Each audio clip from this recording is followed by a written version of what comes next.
Hello, my people. Hello, everyone. Hope you're doing well. You're okay in Easter holiday. So I want to take this time and welcome you and greet you wherever you are. Hello, in Palape. Maung, hello, Kasane. Racobs. Hello, Litakane Rapa. Hello, Kanye. Malapule. Hello. On home kalilente malate. Kutsopong kobobonom pikwe. Hello, hope you're doing well. Kasane, Hanti, Kaladi Tabong. Hello. Thank you, busy what and then let me welcome you again. Renter figurative language. Okay. Remember, I gele rutile ka simile versus metaphor. I get. So this lessons is just to help the learners gore ba khone go di dirisa mo decomposition okay. So these are native figurative languages to encourage our children or our learners, our peoples to use them in their composition or in their sentence construction. Normally when I help kids, I break all those composition into sentence construction first before the child can write a composition. We'll start first with sentence construction. You build a sentence using figurative language or including figurative language in your sentences. And then before we transfer it to the composition. Or wana okwala a short story, and in that short story, ke tshwanetse gore ke itlhele di figurative language mo seeleng sa gago kana mo dieleng tsa gago, so that ga re jaanong re simolola to write a composition, ngwana o tla be a itse jaanong to use the figurative language mo di compositioning. All right, so there we go. Today we do personification versus idioms. Personification versus idiom. So personification is giving human traits to non-living things. Go fa selo bokao ja setho, I get selo se seng motho o se fa bokao ja setho, nkare se dira tiro ya motho. That's personification, is giving human traits to non-living things. You as a guardian at home or a parent, you go into details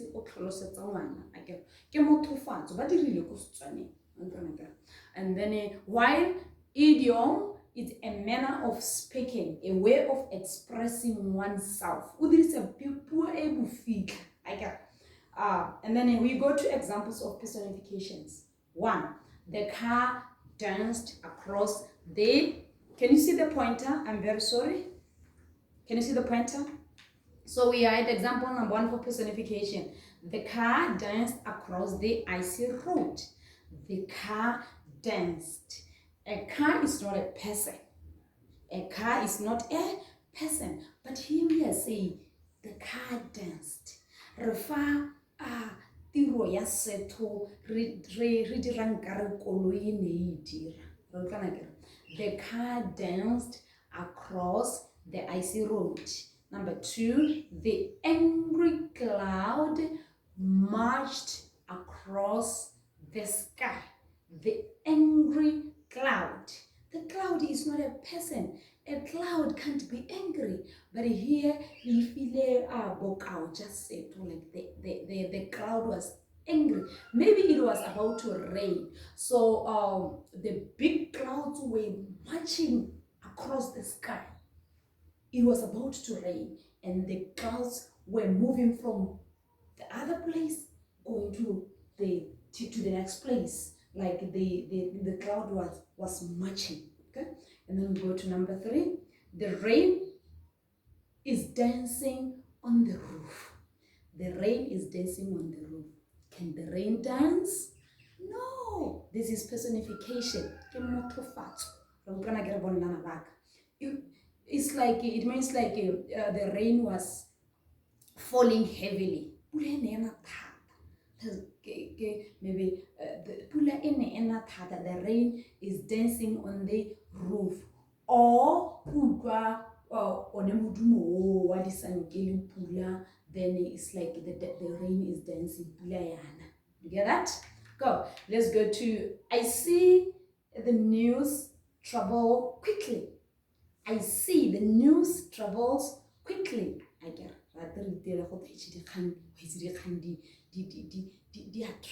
wait. Let me say something happened in Reikops. Like I am in Reikops right now. Something happens in Reikops.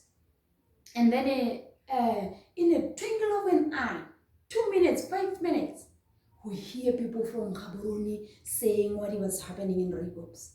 And then we will say, ooh, the news travel quickly. See, let's go to number 5. The camera loved her. The camera loved her. Let me say you were maybe watching something in the television, and that person will appear frequently, appear thata, abonala thata, inena tswanyela. Ooh, this woman, the camera loved her. So this is a personification. So parents at home, I don't have time to go tip into it. I was just giving you some examples. So these examples, you can go on internet, Google more example of personification, and they just pick few of them and explain it to the child, and then encourage the child to use it in sentence construction. First of all, let's start with sentence construction. Kana a scenario ngwana a dire a very short story about tsenya example ya one of the figurative languages and then we go to idioms. Example of idioms and their meaning. Bet against the wall. Be in a difficult situation. Even in idioms, they are there. Google them. Pick 2 or 3 and then explain. Practice with your child. Use sentence construction first, a short story. You remember what I was doing with Angel? Unfortunately, she's busy practicing her spelling. She's practicing her spelling. Busy. That's why I'm not with her today. But I know, or I believe you remember what we were doing with Angel when we were addressing simile versus metaphor. We were discussing, and then she came up with examples, constructing sentences or telling a short story, and then he'll use those figurative language, either simile or metaphor. That's what you're going to do with your child, or that's what you have to do with your child. Seated at the comfort of your home. Seated, I will discuss explain them, explain, and then let the child come up with sentences about any parts of speech. And then we go to number 2, run around in a circle. Run around in a circle, it means to be active without achieving any results. Again, let me see where the child was writing a composition or constructing a sentence or coming up with a short story, and then okay, Nana, let's use this idiom. Yeah, run around in a circle, and then when the child will say, we went to the mall with my friends, and then we wanted to buy food for our picnic, and then one of my friends is a vegetarian, and you know what, we moved from the shop to shop looking for vegetables that she likes most. You know what, we ran around in a circle, meaning they were moving around, and at the end of the day they didn't achieve any result. They didn't find those vegetables tse tsa la ga bana di batla ngwana o kgona go itirela hela gore be creative la lwana o le motsadi is high time or gore re nne creative le mse gongwe you give a child like this an example ya idiom ene ya run around the circle abo monela example le wena and then ask the child okay come up with a short story or come up with a sentence and then use this idiom you run around the circle in a sentence. So it's gonna be easy for a child who simula jani to use this figurative language with composition in Zabo. So how are they going to use them? Let's help our my fellow comrades go the class. But the ruta, they're teaching them in the classes. Jano, how about the ruta yan? Go batla jang mo tsadilene. Ga tsana ko motse. Okay, baby, come, let me see what you are doing at school. And then you find these figurative languages. So, oh, okay, come now, let's do this. If you don't understand, call the teacher. Teacher, I want to do this with my child. How can I go around about it? And the teacher will help you, okay? Now you are very fortunate. Mother of Peace is bringing education home. Right, you go to number 3. Turn the clock back. You return to the time. You return to the time. You just explain to the child example. Number 4, I'll just go quickly. Against the clock. Waking in a great hurry. Waking in a great hurry. Please go in details.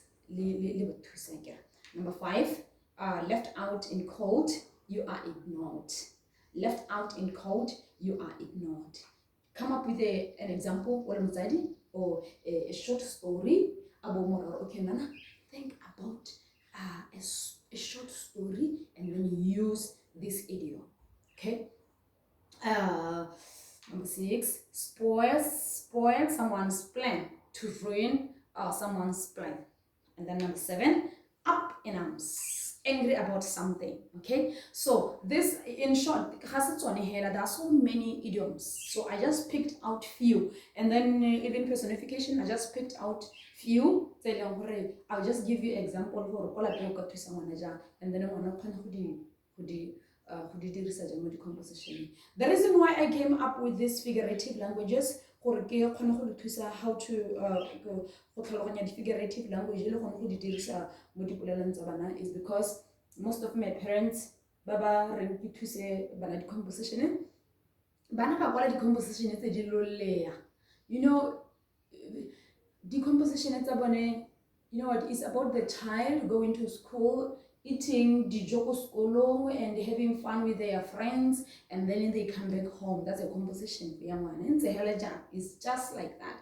Even the parts of speech, I know I taught you the parts of speech as young as they are from standard 1. Let's encourage them. Encourage your child. In your sentence, there should be an adjective. Matlhaudi a mmala a popego a nako. Not anako mo ke le tlhalosi, matlhaudi a mmala a popego. Tshwanetse re itlhele mo seeleng sa ngwana. A verb, a doing word. Tshwanetse re itlhele mo seeleng sa ngwana. An adverb is tshwanetse re itlhele mo seeleng sa ngwana. And prepositions.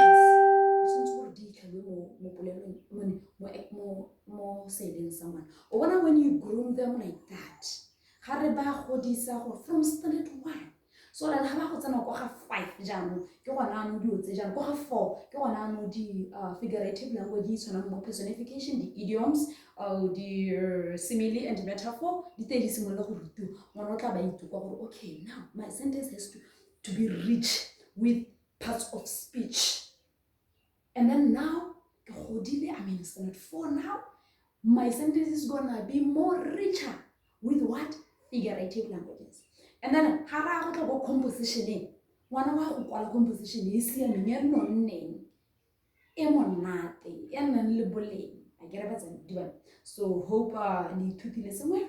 Thank you very much. And you enjoyed your Easter holiday. as we were celebrating the death, the resurrection of our Lord Jesus Christ. Thank you. I love you so much. God bless you. Thank you.